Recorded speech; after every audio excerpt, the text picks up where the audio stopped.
আমাকে 50টা টাকা দেবে, আমার খুব দরকার। বৌদিমণি রেগে মেগে বলল, তুই তো প্রায়ই টাকা চাস আমার কাছে, আমি কোথা থেকে এত টাকা পাবো? খেকে মেকে উঠল মিনার উপরে। আর কয়েক সেকেন্ড পরেই ডেলিভারি বয় একটা ডেলিভারি দিয়ে গেল। বৌদিমণি ওকে 2500 টাকা ক্যাশ দিয়ে দিল। যদিও ওই অপ্রয়োজনীয় জিনিসটার এই মুহূর্তে কোনো প্রয়োজন ছিল না, তবু ডেলিভারি বয়কে দিয়ে ওইটা বৌদিমণি আনিয়েছিল। সে সব চোখের সামনে দেখল মিনা। মিনার চোখে জল গড়াচ্ছে, মনটা ওর ফেটে যাচ্ছে, বুকটা ওর ফেটে যাচ্ছে। কিছু বলছে না, মাথা হেট করে দাঁড়িয়ে আছে আর বলছে, ভগবান, আমি কি অন্যায় করেছিলাম তোমার কাছে? মনে মনে বলছে, আগের জন্মের পাপটা কি এই জন্মে দেখাচ্ছ?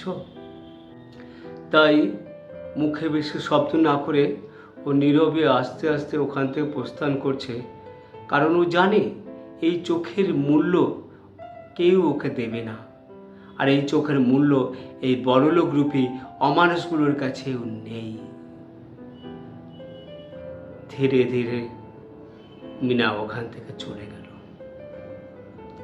একদিকে মিনা আর একদিকে রমেশ, দুজনেই অক্লান্ত পরিশ্রম করে সৎ, নিষ্ঠাবান এবং সচ্চরিত্র মানুষের মতো সমাজে কাজ করে চলে। বিনিময়ে কি পায় তারা? এটাই কি সততার মূল্য? প্রশ্নটা থেকেই যায়। প্রশ্ন হলো, এই মানুষটা অভাবের তাড়নায় যদি তার সৎ পথ থেকে যদি অসৎ পথের দিকে চলে যায়, তাহলে এর জন্য দায়ী কে থাকবে? আপনি কি তাকে বাধ্য করছেন না চুরি করতে? আপনি কি বাধ্য করছেন না তাকে চুরির পথে পা বাড়িয়ে দিতে? আপনি কি এর জন্য দায়ী নয়? এই পথে পা বাড়িয়ে দেওয়ার জন্য আপনার অমানবিক ভাবনা চিন্তা কি দায়ী নয়? এই প্রশ্নগুলো কি জেগে উঠবে না?